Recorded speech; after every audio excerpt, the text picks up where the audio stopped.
Amen. Good to be back. Amen. Well, I know there's a God, but there's another reason why I know there's a God, and that is that IBM doesn't make a supercomputer big enough to crunch the numbers and calculate the odds that bring us here today. And I just want to comment about how we got here today. But it started with a young man named Christian in Allentown, Pennsylvania. He was a star football player, could have played anywhere. And he chose to attend a school in a remote outpost called Mansfield University. And then it started with his lovely bride, Lisa, who was born and raised in Scranton, could have gone to school anywhere, could have gone to the University of Scranton, right down the street.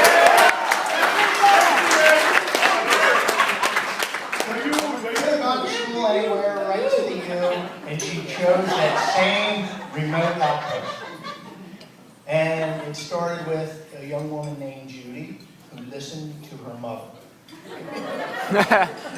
And this is interesting. She graduated high school in 1979. That summer, she worked as an activities... You don't look a day over 20. Come on.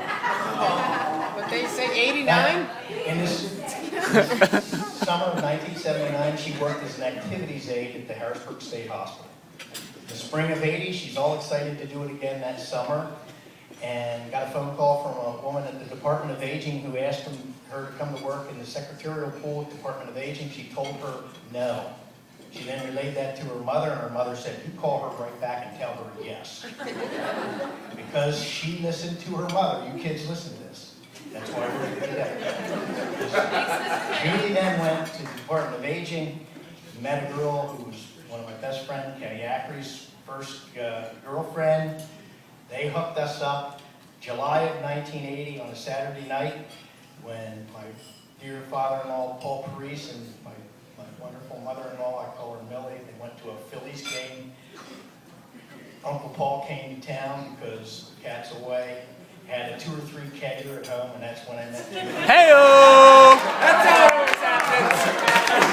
I had to work there.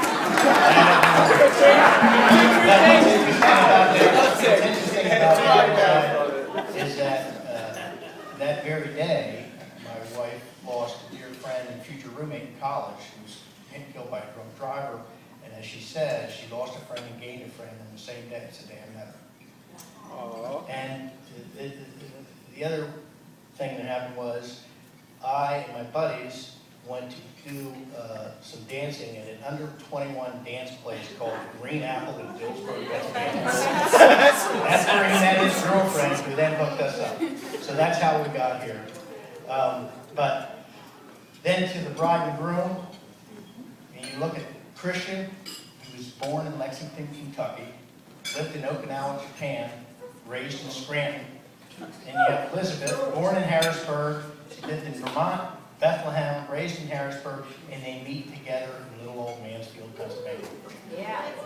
And it means a lot to me that Christian's parents just celebrated their 30th wedding anniversary. That told me a lot about Christian and his family.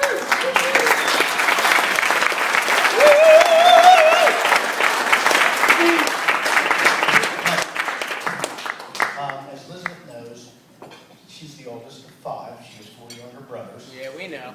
Their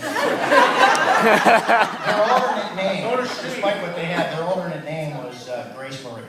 We always had the girl's name figured out, but it never was meant to be. And as I grew older and Elizabeth got older, I'm like, well, I'm trying to get you a little sister, Elizabeth, and then I realized it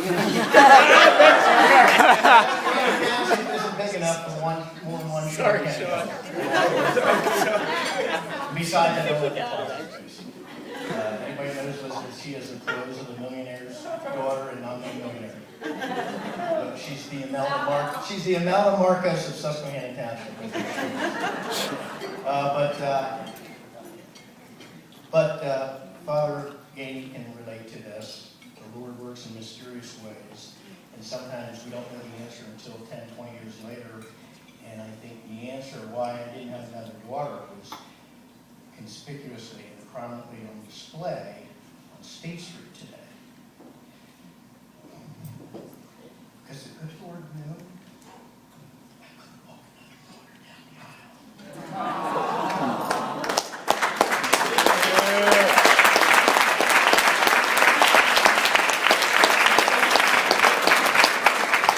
Get up there, dude. I'll conclude with this. You're going to get a lot of advice from a lot of people, and it's all well and good. And here's what I'll say to you.